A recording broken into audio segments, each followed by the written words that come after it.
अली, आपका क्या मौक़िफ़ है इस हवाले से?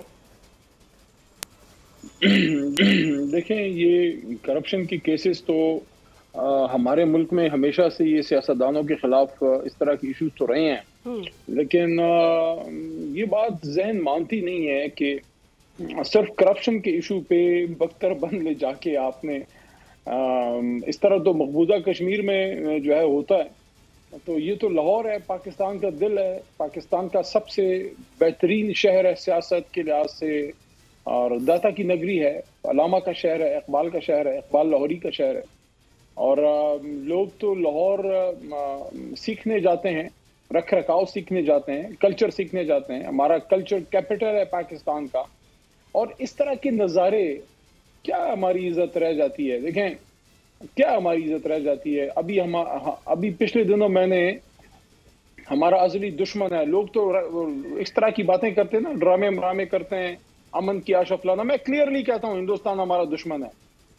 उसका वजीर आजम मोदी जो मुसलमानों का कातिल है गुजरात में, बुशरफ गुजरात, वो अपने लोगों में हमारा मजाक उड़ा रहा है। कहता है पाकिस्तान को वो अपने लिए खुद काफी है।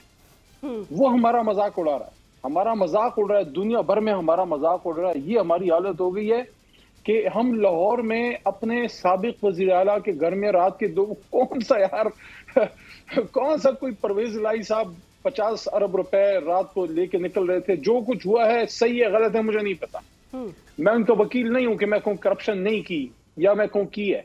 मेरा नुक्ता सिर्फ ये है कि रात के 2 बजे कौन सा आसमान टूट रहा था कि आप बख्तरबंद गाड़ियां चढ़ा रहे हैं, उधर लेके जा रहे हैं। अच्छा, एक और, चंद महीने पहले यही पंजाब पुलिस उनको सल्यूट कर रही है, वो वजीर आला हैं उनकी। अच्छा, उससे पहले वो एक बड़े वजीर आला का तो एक बड़ा ओहदा होता है, उससे ज्यादा इज्जत के लिहाज से अहम ओहदा स्पीकर का होता है, स्पीकर पंजाब असेंबली। अच्छा, वजीर आला, उसके घर पे आप चढ़ रहे हैं, ये मैसेज क्या दे रे हैं आप?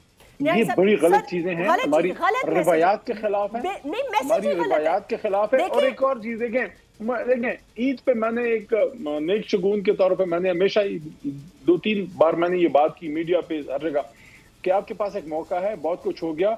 जब आप when you are in the motion of things, तो आप जहनी तौर पे एक उसमें फेज में होते हैं, आप ज्यादा चीजें नहीं देखते। जब आप रिलैक्स होते हैं, आप चीजों पे सोचते हैं।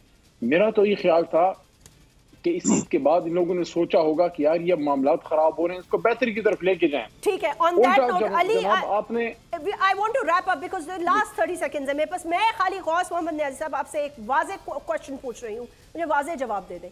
क्या फेडरल गवर्नमेंट डायलॉग में सीरियस है? और अगर वो सीरियस है तो फिर वजीर दिफा कहते हैं कि डायलॉग का कोई मकसद नहीं है, नहीं होना चाहिए, और सबसे सीनियर वजीर और शरीफ फैमिली के करीब तरीन भी डार साहब जो है वो बैठे हुए भी हैं और वो कह रहे हैं कि ये फेडरल गवर्नमेंट का इसमें कोई हाथ भी नहीं था परवेज इलाही वाले वाकये में। तो ये क्या मामला है? बिल्कुल सीरियस है गवर्नमेंट। उन्होंने देखो, अगर सीरियस न होती तो डार साहब की जिस तरह की टेंशन चल रही है पीटीआई और हुकूमत के दरमियान, डार साहब कभी फोन नहीं करते। देखो, उन्होंने अपने आप को क्लियर किया कि जी हम नहीं हैं। और रियासती इदारे, आपको मैडम पता ही है कि अभी आप फरमा रही थी कि सिंध में तो ऐसा नहीं है। अगर सिंध में ऐसा तो क्या होता? सिंध में मुराद अली शाह साहब के दौर में मरीम निवास के दरवाजे का वो होटल में ठहरे हुए थे, तो वहाँ से दरवाजा तोड़कर अपने शब्दों को गिरफ्तार कर लिया था उन्होंने। ये हर जगह जो है ना, बिल्कुल ठीक। लेकिन न्याय साहब, आपको पता है कि फिर उस पे पीपल्स पार्टी के चेयरपर्सन बिलावल भुट्टो जरदारी साहब ने कितनी बड़ी प्रेस कॉन्फ्रेंस की, कितना शोर मचाया, कितना उसको कंडेम किया, और एक अफसर को जाना पड़ा। प्लीज ये पूरी बात मुकम्मल कर दे। फिर ये भी किया पीपल्स पार्टी ने। अफसर को मेरे ख्याल में जाना तो नहीं पड़ा था, शायद ट्रांसफर होगी, जाना तो नहीं पड़ा था। बहरहाल देखो, हम तो मुज़ाकरात की बात हो रहा है, मुज़ाकरात में हम सीरियस हैं, इसलिए आज डार साहब ने फोन किया है। और बेटों को कल दोनों के जो थे स्टेटमेंट थी आफ्टर द मुज़ाकरात, वो सारी पॉजिटिव थी। अब अली जफर ने कहा कि जी परसों हम दो कदम बढ़े थे, आज 10 बढ़े हैं, तो कितनी बात। और फिर डार साहब ने ये कहा कि कोई डेडलॉक नहीं है, हम किसी नतीजे पहुंचते रहेंगे। ये तो गौस नियाज़ी साहब शुक्र करें, उन्हें 10 कदम की बात की है। अगर अली जफर साहब कहते कि 20 कदम बढ़े, ऐसा ना होता ऊपर से बम ही मार देते परवेज इलाही साहब के घर पे। तो बस तो अली खुदा का खुदा करे, अच्छी बातें करें। Well anyway, we've come to the end of the show. और फिर ऊपर से कहते हैं हम जिम्मेदार नहीं है। भाई आप वजीर आजम हैं गौस नियाज़ी साहब, आपके लीडर वजीर आजम हैं, रिस्पॉन्सिबिलिटी कैसे आप जिम्मेदार नहीं है?